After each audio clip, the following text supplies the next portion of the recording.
I welcome you to JNISSI Children's School. The future leaders walk through the doors of our classrooms. Welcome.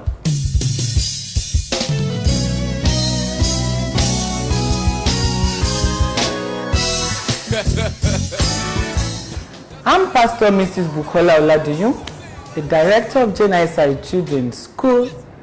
Our school is located at Ijayi Medium Housing Estate, Ogunji Road, Ikeja, Lagos.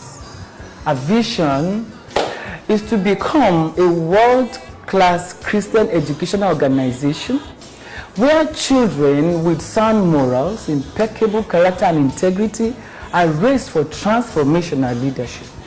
Our mission statements are to raise children with the mind of Christ, to complement the efforts of government in achieving academic excellence, and to restore and entrench Christian family values globally. Our core values, or spiritual values, are righteousness, obedience, and love. Our ethical values are hard work, integrity, productivity, and excellence. We have a state-of-the-art facilities for teaching and learning. Our educational environment is wonderful. It's a home away from home. Our teachers are seasoned administrators and teachers who are loving, caring, and attentive to pupils. We don't only teach these children, we mentor them in the 7 habits for highly effective people. I am proactive. I begin with the end in mind. I put first things first. I think win-win. I seek to understand and then to be understood. I synergize and I sharpen the saw. Not just that.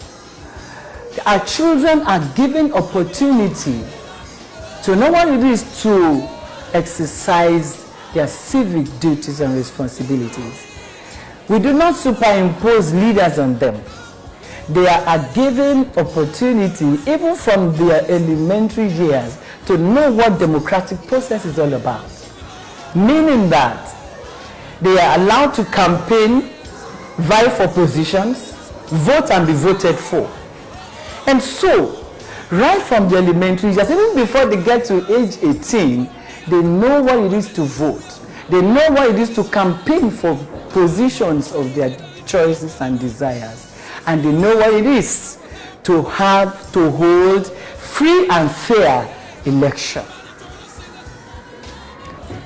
We run Nigeria-British curricula, and our method of teaching is the Montessori method.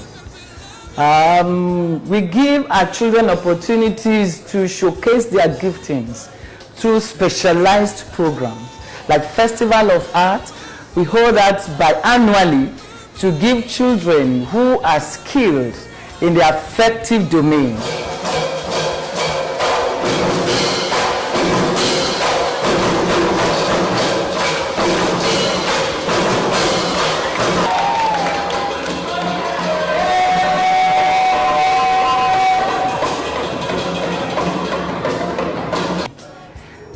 We give them opportunity to showcase their skills, their talents, their abilities on a very huge platform whereby people can see, organizations can see, and pick on which of them they would want to mentor and give global platform to fulfill their potentials. For the psychomotor domain, we give our children a very big platform also in the area of showcasing their skills and talents in sports, aerobics, and all. We do that biannually also via the means of inter-house sport. Our children are taught to work, to interact with the mind of Christ, to be their brother's keeper.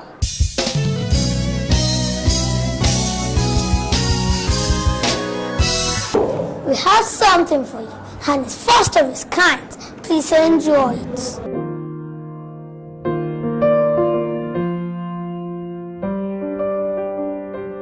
Tell me how many women. Like most parts of Africa, Nigeria was also colonized by an imperial foreign power. The present-day Nigeria, plus or minus some territories, came into existence with formal amalgamation of conquered territories of the north and south by the British colonial governor, Lord Lugard, in 1914. By this historic action, the numerous diverse peoples who constitute the new country, willy-nilly, began the difficult and tough journey towards building a modern nation. There were justifiable suspicions and mistrust between the diverse ethnic groups.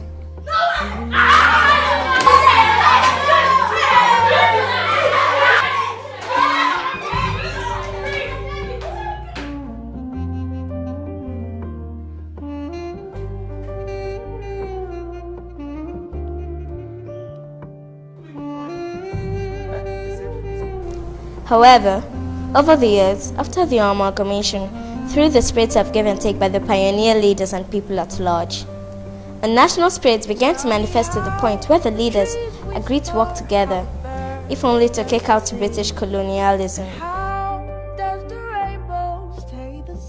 In 1918, the Adubi War was fought in Egba land, the first major revolt against Lord Lugard's government. The Adubi War, known locally as Ogun Adubi or Egba Uprising, was a conflict that occurred in June to August 1918 in colonial Nigeria as a result of taxation introduced by the colonial government. As soon as the British realized that at some point they would have to surrender direct political control to the natives, it became imperative for them to plan a long-term strategy to ensure continued control and exploitation of their former colony, long after attainment of political independence. The British succeeded in achieving its neo-colonial hold on Nigeria, mainly through the following instruments.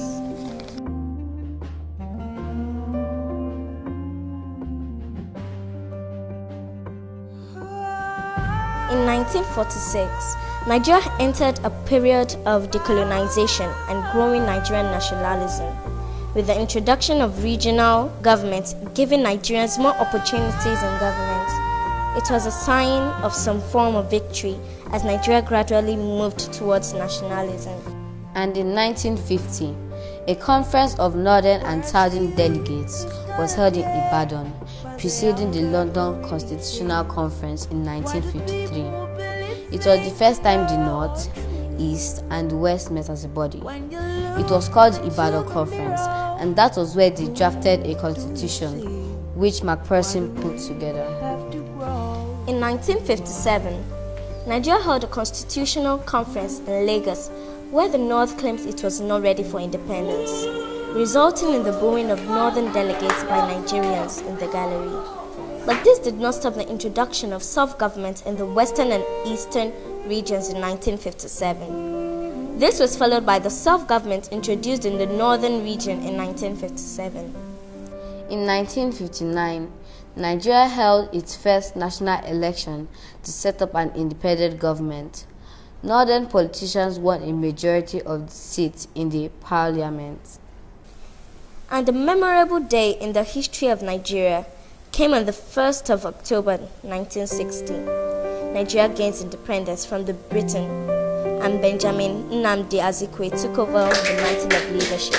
3 years later, in 1963, Nigeria became a republic.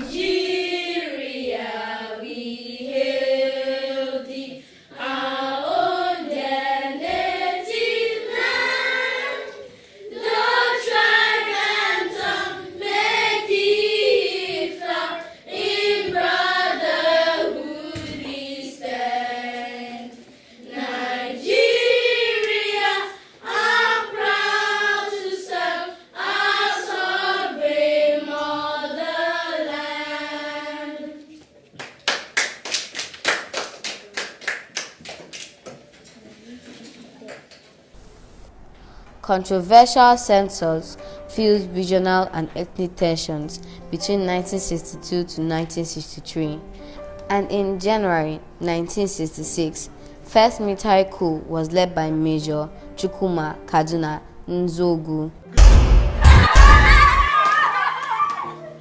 which was later countered in July 1966 by Lieutenant Colonel Yakubu Gowon.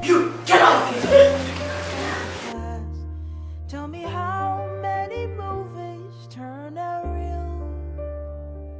There are so many questions. The Nigerian Civil War started in May 1967. During this period, Gowon divided Nigeria into 12 states from the previous 4 regions.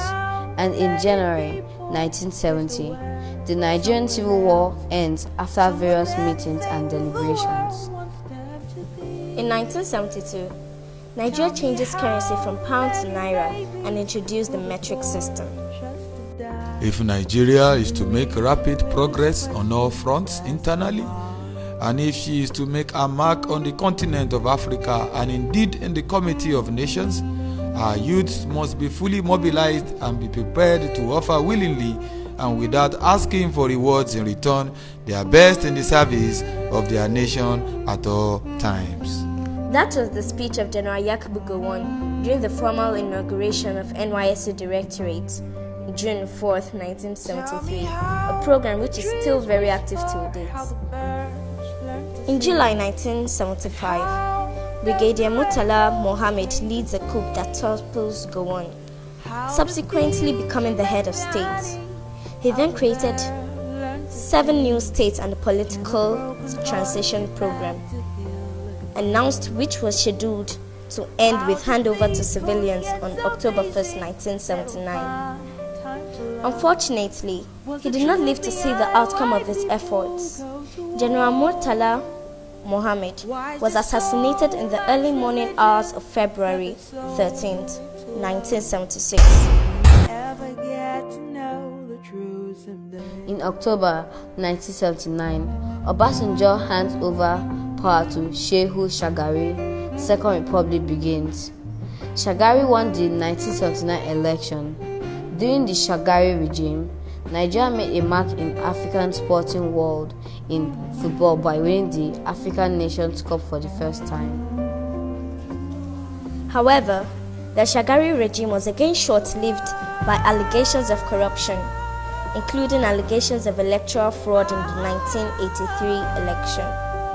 This, coupled with a decline in world oil prices, a deterioration in the national finances, and endemic religious and political violence, led to the regime becoming deeply unpopular with citizens. Shagari was overthrown by General Muhammadu Buhari on New Year's Eve in 1984. In August 1985, General Ibrahim Babangida ousts Buhari in military coup. Under Babangida's regime, Nigeria won her first ever global soccer title, the Under-16 FIFA Kodak Cup. In June 1993, after a landmark presidential election believed to have been won by Moshood Abiola, Babangida annuls the election and proposes an interim national government headed by Chief Ernest Shonekan. In August 1993, Ernest Shonekan assumes office as head of interim government. November 1993, General Sani Abacha seizes power from Shonekan. 1995, government announces aborted coup against Abacha. Obasanjo and former deputy Shehu Musa Yar'Adua imprisoned. 1997, another coup against Abacha foiled. 8 June 1999, Abacha dies suddenly. General Abdusalami Abubakar assumes office. 29 May 1999, Abdul Salami cedes power to Obasanjo at the commencement of the Fourth Republic. April 2003, first legislative elections since end of military rule in 1999.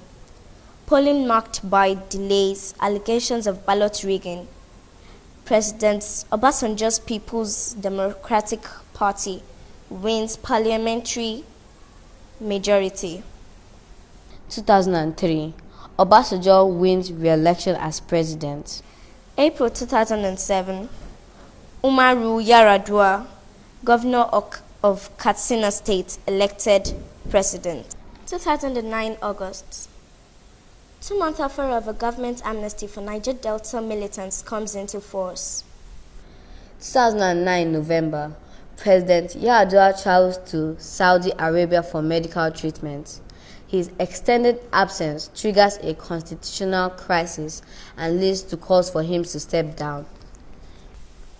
February 2010, Senate proclaims doctrine of necessity, allowing Vice President Goodluck Jonathan to step in as acting president without a formal letter from President Yar'Adua after he was flown abroad for medical treatment. May 2010, Yar'Adua dies in Aso Rock. Jonathan sworn in as president. April 2011, Jonathan wins presidential election. Victory triggers violence in some parts of the north. October 2013, President Jonathan announces plans to hold a national conference. Nigeria should begin her journey to greatness by recognizing that best practice is not a slogan but a goal, that excellence is an achievable habit, not an option. We must bear in mind that true life is lived when little changes occur, and that a man who wants to move a mountain begins by carrying small stones. From the little children to the youth, to the adults, to the old, it's our collective duties to support this cause by adding to the building blocks for the next 100 years, and also majorly be part of the transformation we all dream of, with God helping us as a nation. No doubt, the nation Nigeria has been through a lot in terms of achievements, turbulence, but just to look at the mistakes we have made in the past, and with a conscious effort to build a nation from the cradle, through the youths, our nation will be a greater nation, where transformational leaders will lead us to the future we all desire. It's a dream, we'll get there. God bless Nigeria! God bless Nigeria!